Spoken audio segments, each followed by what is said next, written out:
تسلیما اللهم صل على سيدنا ونبينا وشفيعنا وكريمنا وحبيبنا ومحبوبنا وعزيزنا وسندنا ومولانا محمد معدن الجود والكرم وآله وبارك وسلم صلاة وسلاما عليك يا خاتم النبيين۔ دوستوں بزرگوں، جیسا کہ آپ کے علم میں ہے کہ بعد نماز فجر درس جمال مصطفیٰ صلی اللہ علیہ وسلم چل رہا ہے اور آج اس کی تیسری نشست ہے۔ تو آج کا جو عنوان ہے وہ یہ ہے کہ نبی کریم صلی اللہ علیہ وسلم کا جسم مبارک، سرکار دو عالم صلی اللہ علیہ وسلم کا چہرہ مبارک اور حضور صلی اللہ علیہ وسلم کا قد مبارک اور حضور کا سر مبارک کیسا تھا، یہ چار انشاءاللہ باتیں ابھی تک جو دو نشستوں میں جو ہمارا کلام ہوا وہ اس بارے میں ہوا کہ سرکار کے حسن کے بارے میں، جمال کے بارے میں صحابہ کرام کی کیا رائے تھی اور صحابہ نے کیا دیکھا اور کیا بیان کیا۔ اب انشاءاللہ ہم الگ الگ سرکار کے جو اعضاء مبارکہ ہیں اس پہ کلام کریں۔ تو آج کا جو پہلا موضوع وہ ہے سرکار کا جسم اطہر۔ دیکھیں، اللہ نے انسان کو بڑی خوبصورتی کے ساتھ پیدا کیا اور قرآن اس پر شاہد ہے۔ قرآن کہتا ہے لَقَدْ خَلَقْنَا الْإِنسَانَ فِي أَحْسَنِ تَقْوِيمٍ۔ اللہ نے فرمایا کہ ہم نے انسانوں کو بڑی خوبصورت صورت پہ پیدا فرمایا، اور دنیا میں جتنی بھی مخلوقات ہیں آپ ان کا ایک باڈی سٹرکچر دیکھیں اور انسانوں کا دیکھیں، سب سے زیادہ نظم و ضبط، سب سے زیادہ ڈسپلن آپ کو انسان کی باڈی میں نظر آئے گا۔ ایک انسان کی باڈی کے اندر اللہ نے کئی نظام رکھے ہیں، اسی طریقے سے ایک روحانی نظام بھی انسان نے، اللہ تعالیٰ نے انسان کے جسم میں رکھا۔ تو انسان احسن تقویم کی صورت ہے، بہترین جسم اور جسمانیت کے اعتبار سے اللہ کی بہترین تخلیق کا شاہکار انسان ہے، اور مخلوقات میں یہ بات نظر نہیں آتی۔ اب جو انسانیت کے رہنما ہیں، جو انسانیت کے امام ہیں، جو انسانیت کے لیڈر ہیں، تو ذرا اندازہ کریں کہ احسن تقویم کے کتنے اعلیٰ عروج پر وہ ہوں گے، تو وہ ہمارے نبی ہیں۔ تو آئیے ہم اپنے نبی کے اوصاف جانتے ہیں، جو جسمانی اوصاف۔ سب سے پہلے اعلیٰ حضرت فاضل بریلوی رحمۃ اللہ علیہ کا ایک شعر پیش کرتا ہوں۔ آپ نے بڑا باکمال شعر لکھا کہ اللہ کی سرتابہ قدم شان ہے یہ، انسان ہی انسان وہ انسان ہے یہ، قرآن تو ایمان بتاتا ہے انہیں، ایمان یہ کہتا ہے میری جان ہے یہ۔ اب دیکھیں، اللہ کی سر تابہ قدم، کتنی خوبصورت آپ نے بات کی کہ اگر اللہ کی سر سے لے کے پاؤں تک اگر اللہ کی شان کسی انسان میں دیکھنی ہو تو سرکار کو دیکھو، سر میں بھی اللہ کی شان ہے، پورا جسم اطہر اللہ کی شان کا منہ بولتا ثبوت ہے۔ انسان ہی انسان وہ انسان ہے یہ، دنیا میں جتنے بھی انسان آئے، آج تک آ رہے ہیں، قیامت تک آتے رہیں گے، سب کو دیکھ لو اور ایک طرف نبی کو دیکھ لو، آپ کو نبی جیسا کوئی نظر نہیں آئے گا۔ اور پھر ان کی ایمانی شان تو یہ ہے کہ ان کے بارے میں قرآن پڑھو تو قرآن کہتا ہے کہ ایمان یہ ہیں۔ ایمان کی تعریف قرآن نے کیا بتائی کہ نبی ایمان ہے، اور جب ایمان سے پوچھو بھائی ایمان تو کیا ہے، تو ایمان یہ کہتا ہے کہ میری جو جان اور میری جو روح ہے وہ حضور علیہ السلام ہے۔ ایمان کی بھی جو روح ہے، ایمان کی بھی جو روح ہے وہ ہمارے نبی صلی اللہ علیہ وسلم ہے، گویا کہ آپ سراپا ایمان۔ کتنی خوبصورت بات فاضل بریلوی رحمۃ اللہ علیہ نے اپنے کلام میں ارشاد فرمائی۔ اب حضور اکرم صلی اللہ تعالیٰ علیہ وسلم کے جسم اقدس اور حضور کی جلد مبارک یعنی اسکن کے بارے میں حضرت انس رضی اللہ تعالیٰ عنہ فرماتے ہیں، اور بخاری اور مسلم میں آپ کے یہ الفاظ موجود ہیں، فرماتے ہیں کہ میں نے کبھی کسی ایسے ریشم یا دیباج کو نہیں چھوا جو نبی کریم صلی اللہ تعالیٰ علیہ وسلم کی ہتھیلی کی طرح نرم اور ملائم ہو۔ جس طرح ریشم نرم ہوتا ہے، فرماتے ہیں کہ ریشم کی نرمی بھی حضور کی نرمی کے آگے کچھ نہیں۔ حضور کا جسم اتنا نرم اور اتنا ملائم تھا کہ اصل ریشم بھی کچھ، اصل ریشم تو نظر ہی نہیں آتا۔ فرماتے ہیں کہ ریشم سے بھی زیادہ نرمی ہمارے نبی صلی اللہ علیہ وسلم کے جسم اطہر میں تھی۔ حضرت علی رضی اللہ تعالیٰ عنہ فرماتے ہیں کہ نبی کریم صلی اللہ تعالیٰ علیہ وسلم کا جسم مبارک انتہائی نرم اور ملائم تھا، اور یہ بھی سرکار کی شان ہے جو زرقانی میں موجود ہے کہ جب حضور نے اعلان نبوت نہیں فرماتا، یعنی بعثت سے قبل حضور کے جسم اقدس پر ایک بادل کا ٹکڑا ہمیشہ سائبان بن کے پھرتا تھا، جہاں حضور جاتے وہ بادل کا ٹکڑا بھی سرکار دو عالم صلی اللہ علیہ وسلم کے ساتھ وہ بھی جگہ جگہ جاتا۔ اب سرکار کی شان ذرا آپ کی والدہ ماجدہ سیدہ آمنہ رضی اللہ تعالی عنہا کی زبانی سنیں، جسے ابو نعیم اور زرقانی نے اپنی کتاب میں لکھا۔ فرماتے ہیں کہ سرکار کے جسم اقدس کی پاکیزگی، میں پاکیزگی کی بات کر رہا ہوں، حسن کی بات نہیں کر رہا، سرکار سے زیادہ نفیس کوئی نہیں، سرکار سے زیادہ پاکیزہ کوئی نہیں، اور اللہ نے فرمایا ان اللہ یحب التوابین و یحب المتطہرین، اللہ خوب توبہ کرنے والوں کو اور پاک صاف رہنے والوں کو پسند کرتا ہے۔ تو سب سے زیادہ طہارت اور سب سے زیادہ نفاست اور پاکیزگی سرکار میں، اور دیکھیں بچپنے میں سرکار کی پاکیزگی کی کیا ادا ہے۔ سرکار کی والدہ ماجدہ سیدہ آمنہ فرماتی ہیں کہ ولادت کے وقت، یہ ولادت کی رودات بتا رہی ہیں کہ ولادت کے وقت حضور صلی اللہ علیہ وسلم کے جسم اطہر پر کوئی نجاست نہیں تھی۔ سبحان اللہ، جب سرکار کی ولادت ہوئی کوئی خون نہیں تھا، کوئی نجاست نہیں تھی۔ فرماتی ہیں کہ حضور پاک اور صاف حالت میں پیدا ہوئے، ایسا کوئی بچہ دنیا میں نہیں آیا جیسا جس شان سے حضور دنیا میں تشریف لائے۔ پھر آپ مزید فرماتی ہیں کہ جب حضور صلی اللہ تعالیٰ علیہ وسلم اس آب و گل میں یعنی اس کائنات میں جلوہ گر ہوئے اور میں نے آپ کے جسم اقدس کی طرف نگاہ کی تو میں نے دیکھا کہ حضور کا چہرہ اقدس 14ویں کے چاند کی طرح روشن ہے، یعنی نورانیت بھی نظر آ رہی ہے اور نفاست بھی۔ سبحان اللہ، میرے نبی کی ہر ادا بڑی خوب ہے۔ امام زرقابی اور اکابر ائمہ فرماتے ہیں کہ نبی کریم صلی اللہ تعالیٰ علیہ وسلم کا جسم اطہر تو بہت اعلیٰ، آپ کے لباس پر کبھی مکھی نہیں بیٹھی، آپ کے لباس پر کبھی مکھی نہیں بیٹھی، اور آپ کے سر مبارک پہ دیکھیں، انسان ظاہر سی بات ہے سر پر بال ہوتا ہے، اور یہ انسان کے اندر اللہ تعالیٰ نے ایک بات رکھی ہے کہ انسان میں خون دوڑتا ہے، تو ایسے حشرات الارض ہیں جو خون چوستے ہیں، جن میں سے ایک جوئیں بھی ہیں سروں میں بڑھ جاتی ہیں۔ تو امام زرقابی رحمۃ اللہ علیہ فرماتے ہیں کہ نبی کریم صلی اللہ تعالیٰ علیہ وسلم کے بال مبارک میں آج تک کوئی جو نہیں تھی، کبھی کوئی جو پیدا ہوئی نہیں، کیونکہ آپ نور ہیں اور آپ کا جسم اطہر ہر قسم کی نجاست سے بالکل پاک اور صاف۔ اسی لیے اعلیٰ حضرت فرماتے ہیں کہ نور عین لطافت پہ الطف درود، نور عین لطافت پہ الطف درود، زیب و زین لطافت پہ لاکھوں سلام۔ یہ ہے سرکار دو عالم صلی اللہ تعالیٰ علیہ وسلم کے جسم اقدس کی شان۔ اب آ جائیں چہرہ مبارک، سرکار کا چہرہ انور کیسا تھا۔ اب ذرا ایمان کے کانوں کے ساتھ ذرا یہ بات سنیے گا، ہم نے نبی کو نہیں دیکھا، لیکن جس سے محبت ہوتی ہے اس کا حلیہ سننے میں مزہ آتا ہے۔ تو سرکار کا جو حلیہ مبارک ہے، شمائل مبارک ہے، ذرا وہ دل کے کانوں کے ساتھ سنیں۔ المنہیات کتاب ہے، اور اس میں مصنف لکھتے ہیں کہ نبی کریم صلی اللہ تعالیٰ علیہ وسلم اللہ کے حسن اور جمال کے کامل مظہر ہیں۔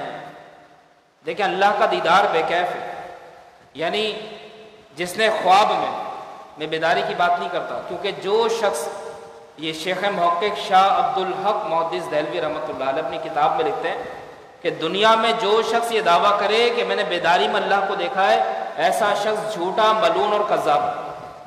جو یہ کہ میں نے جاگتے ہوئے اللہ کی رؤیت کی، دیدار کیا۔ اور آج کل جھوٹے جاہل قسم کے عامل ہیں جو یہ دعوے کر دیتے ہیں کہ ہمیں تو رؤیت ہوتی ہے، ہمیں تو مشاہدہ ہوتا ہے، لا حول ولا قوت الا باللہ۔ حضرت موسیٰ علیہ السلام نے کہا تھا ربی ارینی، یا اللہ دیکھنا چاہتا ہوں، فرمایا لن ترانی۔ تو کوئی ولی نبی سے بڑھ کر نہیں ہوتا، ہاں خواب میں اللہ کی رؤیت ممکن ہے۔ جیسے امام ابو حنیفہ رحمۃ اللہ علیہ کے بارے میں منقول ہے کہ 100 یا 100 سے زائد بار آپ کو اللہ کی رؤیت ہوئی۔ تو اللہ کی رؤیت کرنے والا یہ کیفیت بیان نہیں کر سکتا کہ میں نے کیا دیکھا، وہ جلوہ ہی ایسا ہوتا ہے کہ دیکھنے والا بتا نہیں سکتا۔ تو نبی کریم صلی اللہ تعالیٰ علیہ وسلم اللہ کی ذات اور صفات کا مظہر کامل ہے، تو جو حضور کو دیکھ لیتا ہے وہ بھی نہیں بتا پاتا کہ میں نے حسن کا کون سا اعلیٰ جلوہ دیکھا، وہ بھی نہیں بتا پاتا۔ وہ کہتا بس میں نے ایک حسین صورت دیکھی جس کو میں اپنے لفظوں میں بیان کرنے کی طاقت نہیں رکھتا، اتنا خوبصورت، اتنا جمیل، اتنا پروقار، اتنا ذیشان چہرہ میں نے دیکھا کہ جس کو بیان کرنے کے لیے میرے پاس لفظ، جملے اور لفاظیہ نہیں ہیں، بس یوں سمجھ لیں کہ حسن کا ایک جلوہ دیکھا۔ تو سرکار اللہ کی ذات اور صفات کے مظہر ہیں۔ تو فرماتے ہیں کہ جو بھی آپ کا دیدار کرتا ہے وہ آپ پر فدا ہو جاتا ہے۔ سیدنا صدیق اکبر رضی اللہ تعالیٰ عنہ کی سب سے بڑی خواہش تھی کہ حضور کا چہرہ ہمیشہ نگاہ صدیق میں رہے، یہ صدیق اکبر کی سب سے بڑی تمنا تھی۔ اب آئیں کہ سرکار دو عالم صلی اللہ تعالیٰ علیہ وسلم کے چہرہ مبارک کے بارے میں صحابہ کتنے بےتاب تھے۔ یہ روایت آپ کے سامنے شمائل ترمذی کی پڑھ رہا ہوں۔ حضرت جابر بن سمرہ رضی اللہ تعالیٰ عنہ فرماتے ہیں کہ ایک مرتبہ چاندنی رات میں، چاندنی رات کا مطلب جب چاند اپنی آب و تاب کے ساتھ چمکتا ہے، پوری گولائی کے ساتھ۔ چاند کی تین حالتیں ہوتی ہیں، ایک ہے ہلال، اور دوسری ہے قمر، اور تیسری ہے بدر۔ یہ ذرا ذہن میں رکھیے گا، تین چاند کی کیفیات بتا رہا ہوں آپ کو، ایک ہلال ہوتی ہے اور ایک قمر ہے اور ایک بدر ہوتی ہے۔ اب ہمارے یہاں ایک لفظ ہوتا ہے نا رؤیت ہلال، تو ہلال کا مطلب ہوتا ہے پہلی سے لے کے تیسری تاریخ تک کا بالکل باریک چاند جو صاف آنکھوں سے نظر بھی نہ آئے، وہ ہلال کہلاتا ہے۔ جو اپنی مکمل کاملیت میں نہیں ہوتا اسے ہلال کہتے ہیں۔ اسی لیے ہلال کو دیکھنے کا جو عمل ہے یہ رؤیت ہلال کہلاتا ہے۔ اچھا، جب چاند موٹائی کی طرف آنا شروع ہو جاتا ہے اور آسمان پر واضح طور پر چمکنا اور دمکنا شروع کر دیتا ہے تو پھر وہ ہلال نہیں رہتا، پھر وہ قمر بن جاتا ہے۔ شق القمر سرکار کا معجزہ ہے۔ تو وہ جو قمر تھا وہ بدر نہیں تھا، وہ قمر تھا، یعنی آدھا چاند تھا۔ اور تیسری جو چاند کی صورت ہے وہ ہے بدر۔ بدر جب چاند مکمل گولائی پر آ جاتا ہے اور زمین سے دیکھنے میں بڑا قریب معلوم ہوتا ہے، اور جب سمندر کی لہروں میں آپ ایسے چاند کو دیکھیں گے تو وہ جلوہ اللہ کی قدرت کو یاد دلاتا ہے، تو ایسے چاند کو بدر کہا جاتا ہے۔ تو فرماتے ہیں کہ چاندنی رات یعنی بدر کا چاند تھا، اور میں نے دیکھا کہ سرکار صلی اللہ علیہ وسلم تشریف فرمائے لیکن آرام فرما رہے۔ اب آپ کو پتہ ہے صحابہ کی ادائیں کہ صحابہ تو حضور کا لباس بھی دیکھتے تھے کہ حضور نے پہنا ہوا کیا ہے، زیب تن کیا فرمایا ہوا ہے۔ تو حضرت جابر فرماتے ہیں کہ اس روز نبی کریم صلی اللہ علیہ وسلم نے جو لباس پہنا ہوا تھا وہ سرخ رنگ کا دھاری دار لباس تھا، سرخ رنگ کا دھاری دار لباس، اس پہ دھاریاں تھیں۔ تو فرماتے ہیں کہ سرکار اتنے حسین معلوم ہو رہے تھے کہ میں نے کمپیریزن کرنا شروع کر دیا۔ میں ایک طرف سرکار کا رخ زیبا دیکھ رہا ہوں دھاری دار لباس میں، اور ایک طرف میری نگاہیں چاند کی طرف جا رہی ہیں۔ اب میں موازنہ کر رہا ہوں، کبھی آسمان کے چاند کو دیکھ رہا ہوں، کبھی اپنے مدینے کے چاند کو دیکھ رہا ہوں۔ ایک نظر آسمان پہ دوڑاتا ہوں تو ایک نظر زمین پر، ایک طرف کائنات کا چاند ہے اور ایک طرف صرف آسمان کا چاند ہے۔ فرماتے ہیں بار بار دیکھنے کے بعد میں نے سوچا کہ حسین کون ہے۔ پھر میں نے جب دوبارہ دیکھا اور پھر دوبارہ جب نبی کے چہرے کو دیکھا تو میں نے کہا کہ یا رسول اللہ، میرا یہی فیصلہ ہے کہ آپ کا رخ زیبا، آپ کا چہرہ مبارک آسمانی چاند سے کئی گنا روشن اور منور اور تابع ہے۔ آسمان کے چاند کی کیا اوقات ہے، اس پر تو جھائیاں ہیں، میرے نبی کا چہرہ پر نور اور پر آفتاب ہے۔ حضرت جابر بن سمرہ رضی اللہ تعالیٰ عنہ فرماتے ہیں اعلیٰ حضرت نے لکھا حسن بے داغ کہ میں صدقے جاؤں۔ چاند پہ تو داغ ہے نا، فاضل بریلوی نے پہلے ہی کہہ دیا کہ حسن بے داغ کہ میں صدقے جاؤں، یوں دمکتے ہیں دمکنے والے۔ ارے اس کی دمک کی کیا اوقات ہے، دمکنے والے تو زمین پر دمکتے ہیں، گویا عرش کا چاند فرش پر آ گیا۔ شاعر نے کہا نا کہ نصیب چمکے ہیں فرشیوں کے کہ عرش کے چاند آ رہے ہیں۔ بڑی پیاری بات شاعر نے کہی تھی کہ نصیب چمکے ہیں فرشیوں کے کہ عرش کے چاند آ رہے ہیں، اور جھلک سے جن کی فلک ہے روشن وہ شمس تشریف لا رہے ہیں۔ یہ ایسا چاند ہے کہ جو عرش پر نہیں فرش پر ہے، لیکن ان کی ضیاء اور ان کی روشنی آفتاب کو بھی روشن کیے ہوئے۔ کتنی پیاری بات شاعر نے کی۔ اس کے بعد دیکھیں حضرت جابر بن سمرہ رضی اللہ تعالیٰ عنہ کی اس بات کو کوٹ کرتے ہیں امام زین العابدین، اور بڑی خوبصورت بات کہتے ہیں کہ وہ جن کا چہرہ چمکتا ہوا سورج ہے، میوں وجہہ شمس الضحا، امام زین العابدین فرماتے ہیں وجہ کہتے ہیں چہرے کو، میوں وجہہ شمس الضحا، وہ جن کا چہرہ چمکتا ہوا سورج ہے، آفتاب ہے۔ اب رخسار جو چہرے پر ہوتا ہے، امام زین العابدین جو اہل بیت رسول ہیں کہتے ہیں کہ رخسار مبارک 14ویں کا چاند ہے، من خدہ بدر الدجا، یعنی کیا کہا کہ چہرہ مبارک وجہ حضور کا جو ہے یہ شمس الضحا ہے اور رخسار بدر الدجا ہے۔ پھر فرماتے ہیں، اب دیکھیں کتنی خوبصورت بات کہی کہ جن کی ذات ہدایت کا نور ہے، من ذاتہ نور الہدا، ارے چہرے کی تو بات ہو گئی، اب سرکار کی پرسنالٹی کی بات کرتے ہیں، فرماتے ہیں من ذاتہ نور الہدا، اور کہتے ہیں کہ جن کی ہتھیلی میں سخاوت کا دریا ہے، من کفہ بحر الہمم، کہ سرکار وہ ہیں جن کی ہتھیلی میں سخاوت کا دریا ہے، جو آتا ہے لوٹا دیتا ہے۔ ایک واقعہ میں آپ کو سناتا ہوں، ہمارے غزالی دوران شاہ سعید احمد شاہ صاحب کاظمی رحمۃ اللہ علیہ کے پاس ایک ہندو آیا اور اس نے ایسا اعتراض کیا کہ ہر عالم جواب نہیں دے پاتا، لیکن وہ غزالی دوران تھے۔ وہ کہنے لگا کہ بھائی ہم نے تو حاتم طائی کے بارے میں سنا ہے کہ وہ بڑا سخی تھا، اور اگر آپ میرے سوال کا جواب دے دیں گے مسلمان ہو جاؤں گا۔ یہ اس نے چیلنج کیا، کہا ہم نے تو حاتم طائی کے بارے میں سنا ہے کہ بڑا سخی تھا، اور اس کے گھر کے پاس 100 دروازے تھے، اور کوئی فقیر اگر ایک دروازے سے آ جاتا تو حاتم طائی اس کو نواز دیتا، پھر اگر دوسرے دروازے سے آتا تب بھی اس کو محروم نہیں کرتا، تب بھی اس کو دیتا۔ اسی طریقے سے مانگنے والا اگر باری باری 100 کے 100 دروازے سے آ جائے تو حاتم طائی تو تب بھی اس کو خالی ہاتھ نہیں لوٹاتا تھا۔ یہ بتاؤ کہ آپ کے نبی کی بھی سخاوت کی ایسی شان تھی، کوئی ایسی مثال ملتی ہے؟ اب دیکھیں اعتراض تو اس نے بڑا سالڈ تھا، لیکن غزالی دوران نے ایسا جواب دیا کہ آگے بات نہیں بن سکتی۔ آپ نے کہا بھائی بات یہ، وہ حاتم طائی تھا نا، سخی مشہور تھا، اللہ جانے سخی تھا بھی یا نہیں تھا۔ یہ میں آپ کو بتا دیتا ہوں کہ اعلیٰ حضرت نے لکھا کہ حاتم طائی کی جو سخاوت تھی وہ دکھاوے کے لیے تھی، ریاکاری تھی، یہ نام کے لیے سخاوت کرتا تھا، یہ اعلیٰ حضرت نے لکھا ہے۔ تو غزالی دوران نے جواب یہ دیا کہ وہ حاتم طائی تھا جو 100 دروازوں سے لوگوں کو خالی ہاتھ نہیں لوٹاتا تھا۔ ارے میرے نبی ایک ہی دفعہ اتنا دے دیا کرتے تھے، 100 دروازے سارے کی ضرورت ہی نہیں ہے۔ میرے نبی ایک ہی دفعہ میں آنے والے کو اتنا نواز دیتے کہ اس کو اگلے دروازے سے آنے کی ضرورت ہی نہیں ہے، جو آتا ایک ہی بار سب لے جاتا ہے۔ میرے نبی کی بارگاہ کی ایسی مثال ہے، دیکھیں کتنا خوبصورت جواب دیا۔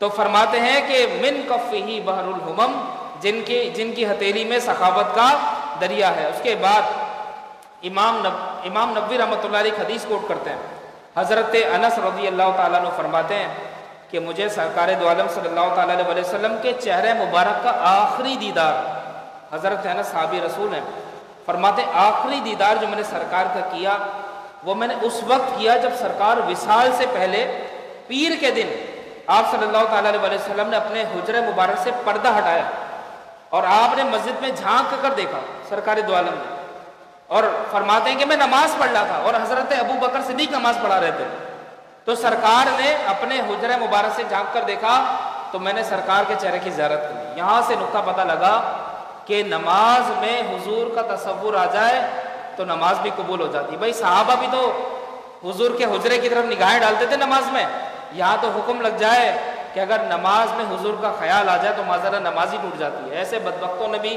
یہ بات اپنی کتابوں میں لکھی ہیں، لیکن حضرت انس فرماتے ہیں کہ میں نے دیکھا سرکار اپنے حجرے مبارک سے سرکار نے پردہ ہٹایا اور جھانکا تو میں نے سرکار کے چہرے کو جس کیفیت پر دیکھا، فرماتے ہیں کہ میں نے یہ دیکھا کہ سرکار کا چہرہ انور ایک مصحف کے ورق کی طرح روشن ہے، مطلب بالکل سفید جو کاغذ ہوتا ہے، فرماتے ہیں ایسا میں نے سرکار کا چہرہ دیکھا۔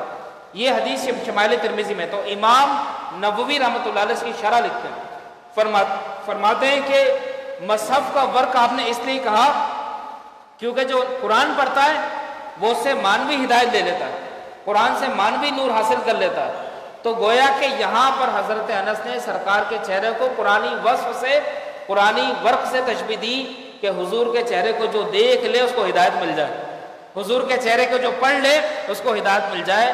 حضور کے چہرے کے اندر مانوی نورانیت کے اعلیٰ جلوے موجود تھے۔ یہ حضرت انس رضی اللہ تعالیٰ عنہ فرماتے ہیں۔ اس کے بعد آخری بات اس ٹاپک کی، حضرت عائشہ رضی اللہ تعالیٰ عنہ فرماتی ہیں کہ اکثر ایسا ہوا کہ میں کچھ سی رہی ہوتی اور اگر سوئی گر جاتی۔ اب دیکھیں آج کل تو لائٹنگ کا زمانہ نا، لائٹیں ہیں، ٹارچ ہے، موبائل کی ٹارچ چلا کوئی مسئلہ نہیں۔ حضرت عائشہ فرماتی ہیں کہ اکثر ایسا ہوا کہ سوئی گر جاتی، حضور تشریف لاتے، حضور کے مکڑے مبارک سے، چہرہ انور سے نور کی ایسی شعاع نکلتی تھی کہ مجھے سوئی مل جاتی تھی۔ اور فرماتی ہے ایک بار نہیں کئی بار ایسا ہوا کہ سرکار تشریف لائے، چہرے کی ضیاؤں سے، چہرے کی روشنی سے میں نے اپنی کھوئی ہوئی سوئی کو تلاش لیا۔ یہ حضرت عائشہ رضی اللہ تعالیٰ عنہ فرماتی ہیں۔ تو یہ سرکار کے چہرہ انور کے بارے میں نے آپ کو بتایا۔ اب اس کے بعد آ جائیں، موضوع تو بڑا لمبا، یقین کریں ٹاپک ایسا ہے کہ ختم کرنے کا دل نہیں چاہتا، لیکن وقت کا بھی، کیونکہ آپ لوگ خوش نصیب ہیں کیونکہ صبح ہر ایک کو کام پہ جانا ہوتا ہے، لیکن وقت نکال کر بیٹھتے ہیں تو اسی لیے ذرا خیال کرنا پڑتا ہے۔ اب آ جائیں سرکار کے جسم اطہر کی رنگت مبارک۔ یہ بس اتنا مسئلہ سمجھ لیں کہ نبی کریم صلی اللہ تعالیٰ علیہ وسلم کے جسم مبارک کی جو رنگت تھی وہ نہ تو بالکل سفید تھی، بالکل سفید چہرے ہوتے ہیں نا، سرکار کے چہرے کی رنگت ایسی نہیں تھی، بالکل سفید، کیونکہ بالکل سفید چہرہ بھی تھوڑا عجیب معلوم ہوتا ہے۔ تو فرماتے ہیں کہ سرکار دو عالم صلی اللہ تعالیٰ علیہ وسلم کے چہرے مبارک کی رنگت سرخی مائل سفید تھی، یعنی چہرے پر سفیدی کے ساتھ ساتھ سرخی بھی تھی، جس کو ہم کہتے ہیں ملاحت، اسے کہا جاتا ہے ملاحت۔ اور ملاحت کسے کہتے ہیں؟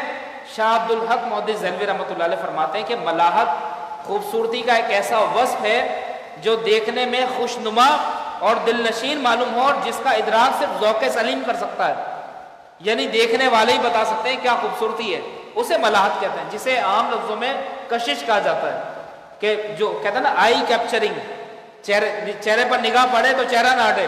تو سرکار کا جو چہرہ مبارک تھا وہ سرخی مائل سفید تھا۔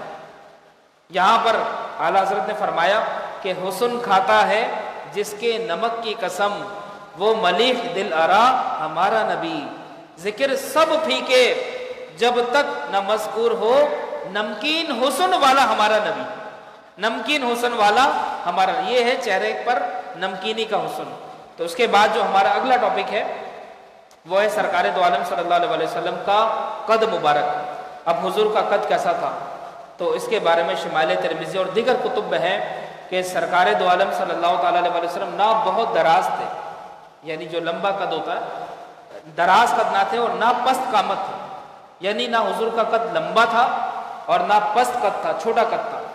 فرماتے ہیں بلکہ اللہ رب العزت نے آپ کو ایسا بے مثل شاہکار تخلیق فرمایا کہ جب حضور تنہا کھڑے ہوتے تو میانہ قد نظر آتے، جو درمیانی قد ہوتا ہے یہ اس وقت ہوتا ہے جب حضور تنہا کھڑے ہوتے تو میانہ قد نظر آتے، لیکن فرماتے ہیں کہ جب حضور اپنے پروانوں کے جھرمٹ پہ کھڑے ہوتے تو سب سے زیادہ بلند قامت نظر آتے، حضور سے زیادہ کوئی لمبا نظر نہیں آتا تھا جب حضور اپنے صحابہ میں کھڑے ہوتے، لیکن جب حضور صحابہ سے ہٹ جاتے، جب اکیلے تشریف لے جاتے تو درمیانی قد کے سرکار علیہ السلام معلوم ہوتے۔ ہے گلے باغ قدس رخسار زیبائے حضور، سر و گلزار قدم قامت رسول اللہ کی۔ اس کے بعد حضرت انس فرماتے ہیں، حضرت انس رضی اللہ تعالیٰ کا اسٹیٹمنٹ ہے کہ سرکار دو عالم صلی اللہ علیہ وسلم قد انور اور چہرہ اقدس کے لحاظ سے تمام لوگوں سے زیادہ حسین تھے۔ اس کے بعد آخری جو آج کا ٹاپک ہے وہ ہے سرکار دو عالم صلی اللہ تعالیٰ علیہ وسلم کا سر مبارک۔ تو یہ بھی یاد رکھیں نبی کریم صلی اللہ تعالیٰ علیہ وسلم کا جو سر اقدس ہے وہ نہ تو چھوٹا تھا اور نہ بہت بڑا، البتہ حسن اعتدال کے ساتھ سرکار کا سر بڑا تھا، حسن اعتدال کے ساتھ، کیونکہ عرب کے اندر چھوٹے سر کو عیب سمجھا جاتا تھا، تو اللہ نے اپنے نبی کو تو سب سے خوبصورت بنایا، تو سرکار دو عالم صلی اللہ تعالیٰ علیہ وسلم کا سر مبارک نہ چھوٹا کہلاتا تھا اور نہ بہت بڑا، البتہ اعتدال کے ساتھ، اعتدال کے تقاضوں کو پورا کرتے ہوئے معمولی سا بڑا تھا۔ اور مواہب لدنیا میں شیخ ابراہیم بجوری رحمۃ اللہ علیہ کا قول ہے کہ سرکار کا سر مبارک بڑا ہونا یہ دماغ کے قوی اور کامل ہونے کی علامت تھی۔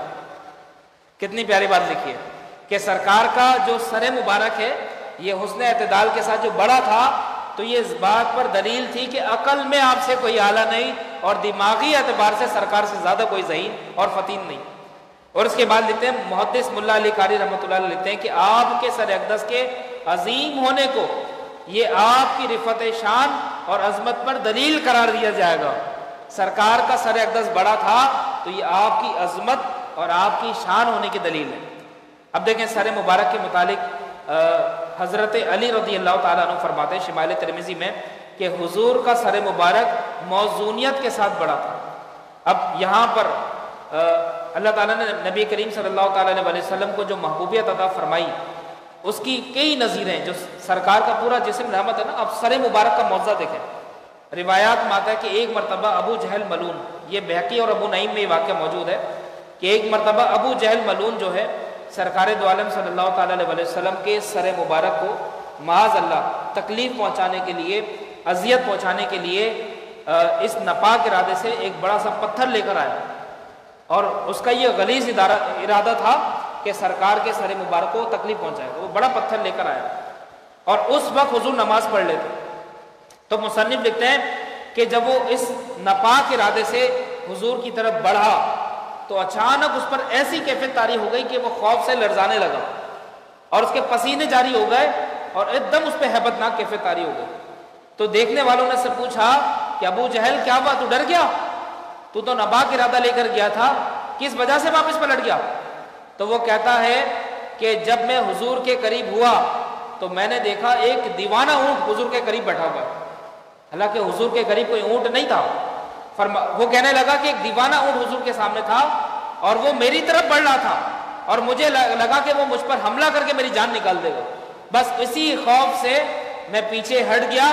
تو جب نبی کریم صلی اللہ تعالیٰ علیہ وسلم کو یہ بات پتہ لگی تو حضور تو سب جانتے ہیں نا، تو حضور نے فرمایا کہ وہ اونٹ نہیں تھا، وہ جبریل امین تھے۔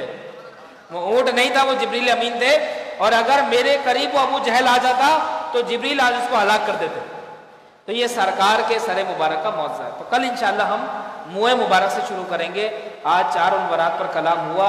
اللہ تعالیٰ ہمیں سرکار کی زیارت سے مشرف فرمائے۔